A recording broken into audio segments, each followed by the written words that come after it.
I'ma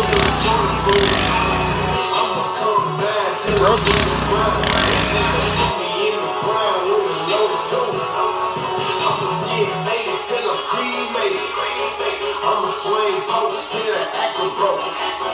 I'ma pour syrup till I'm in the dirt. And I'ma get the paper till the printer broke.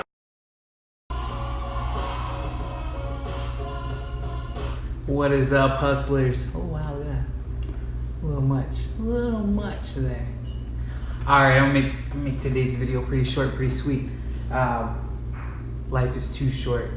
That's another cliche thing that you hear all the time, but it's true, right? So when you ask yourself why you're starting your own business or why you're doing whatever it is that you do, most of the time everyone's going to give you the same answer, right? I want to be happy. And so how do you do that? So what you're looking for, like we spoke about before, is the freedom that comes with financial stability or having more money. And so if the goal is to be happy and you think you need more money to do that, don't get lost in the here and now, in the interim, trying to make that money and forgetting that you're doing what you're doing to be happy. So in other words, if there's something that you're doing that you hate, don't do it. Just don't. It's not worth it. Whatever the payout is that you're getting for that job that you're doing or that service that you're providing, it doesn't matter. It's not worth your happiness. It's not worth the frustration, the stress, whatever it's adding to your life. So I canceled dog crap lately, right? I mowed, serviced it, made it beautiful. I went knocked on the door and I spoke to someone there. It's actually her husband. He was sleeping. He works nighttime, I guess. And I just told him. I said, "Hey, look, I can't continue to service your property. These are the issues. I've communicated with you guys about it, via this app.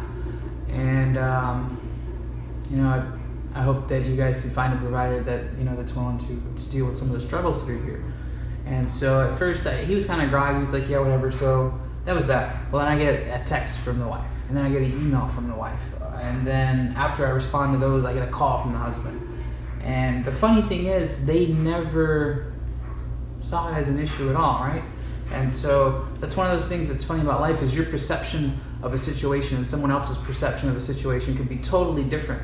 And most of all of your emotions are thought-based, right? So most of our thoughts are independent to ourselves and how we view a situation. So the whole time, you're going there and you're kicking around the dog crap, it's going in your mouth, and you hate everything and you hate the people, right? And you're like, they're doing this to me. No, you're doing it to yourself. You're doing it to yourself, and they're probably not even thinking about it, which in this case they weren't. They claim they didn't see the messages, and it never even crossed their mind that their entire yard is a dog crap factory. Now for me, I'm a logic person, so I like to go back and then I do the math on my own. I'm like, so you're telling me you've got 3 dogs, they've been going into the backyard for years now, and they come back in the house and you've never once gone outside to pick up the crap, but yet it never crossed your mind maybe there's an issue back there, right? Apparently not, right? They didn't know there was a dead bird decomposing next to their AC unit for the past 3 weeks either. So they were kind of mad. They didn't see the messages I had sent through the platform, telling them that there was going to be an upcharge or cancellation. And I explained to them, why I use the platform, why I can't communicate with them outside of it, because, it's not binding at that point. It's he said, she said. I canceled them. Plain and simple, right? It was $120 a month. It was a corner lot. Could I use an extra $120 a month? I mean, who couldn't? But is the $120, is that way out? Kicking around dog crap, having to go in your mouth, your eyes, your ears, on your boots, on your equipment to other yards? Nah. So, Xiong. And I don't care, right? So I wish them the best, and I understand that in their mind it wasn't even an issue. But that's something that you've got to think about in your life and your business and what you're doing. Number one, don't do something that you hate doing. Don't invest your emotions, your time. There's so many other things that you could do that you enjoy doing, right? And believe it or not, from one yard to the next, if you're a solo guy, if you're an owner operator, it can be night and day. You could literally be at a yard and just hate everything about it for whatever reason, whether it's the geographical location, the makeup, the contour of the yard, obstacles, whatever. If you hate it, don't do it. Just don't do it. You don't have to do it. You have the right to not do it. And I guarantee you what you're going to start to see whenever you start doing the things that make you happy, you're going to do a better job for one, because you enjoy being there. And then that's going to increase your reviews, word of mouth, right? The people that you enjoy doing service for are going to tell other people what a great job you do, because you do better work when you're enjoying it. Trust me, when I'm out there kicking around piles of dog crap, I'm not making sure I grabbed every single blade of grass around the corner of the fence in the neighbor's yard. I don't know. I want to get in there and get out of there. And if I miss something, I don't really care, because I got to go home and brush my teeth, right? So, I was on Facebook a little while ago, and someone commented on a post of a friend of mine, and I was just like, oh, hey, so-and-so is still alive. And the person, I'm not alive to you, right? And then I was like, yeah, okay, cool, whatever. And then they just started going crazy about, honestly, I don't know. I've got somewhat of an eidetic memory, right? Not photographic, but I remember everything. Like, it's creepy how much I remember. And I remember a lot about this person in particular, but I don't remember why they hate me. And we're talking about years. It's been years since I've seen this person. But to this day, there's something in them emotionally mad at me, right? That dislikes me. Why? I'm doing great, right? I love my life right now. And I don't know what the person hates or what I did. I kind of want to be sorry, but I kind of don't. Because why would you let something or someone consume you for that long, right? Like,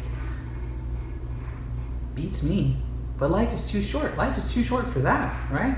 There's 7.4 billion people in the world, right? There's any career opportunity. There's travel, vacation, knowledge. I mean, you could do anything with your time. And you choose to dwell on something that offended you from how long ago? I don't know. Don't do it, man. Don't get caught up in it. I was that person, right? So that's why I could speak from experience. I was that person who let things consume me for a long time. And one of the biggest reasons is because I could never forget, right? I know people that stuff happens and they completely forget about it. And I see them and I'm thinking, oh, that person's probably still mad about that, that dumb thing I did back in the day when I was young. They don't remember. They're just like, hey, what's up? And it never even comes up. Right? Because they literally don't remember. And so I think one of my biggest issues was that I couldn't forget stuff. And so it wasn't even necessarily that I intended to hold a grudge, but it was always in the back of my mind when I saw a person or a thing, I remembered, hey, this is what happened, right? And it brought up these bad vibes. Don't do it. Don't let it rent space in your mind. Go find something else to do. Find a freaking hobby. I'll tell you right now, if you're sitting somewhere and you're doing something you don't like, or you're thinking about somebody you don't like, you're never going to get that time back. Never. You'll never get it back. So go find something productive to do with that time. Right? Alright. That's the end of this video. Life is too short. Cancel your dog crap customers. Don't hold grudges. Don't make that money. Keep hustling.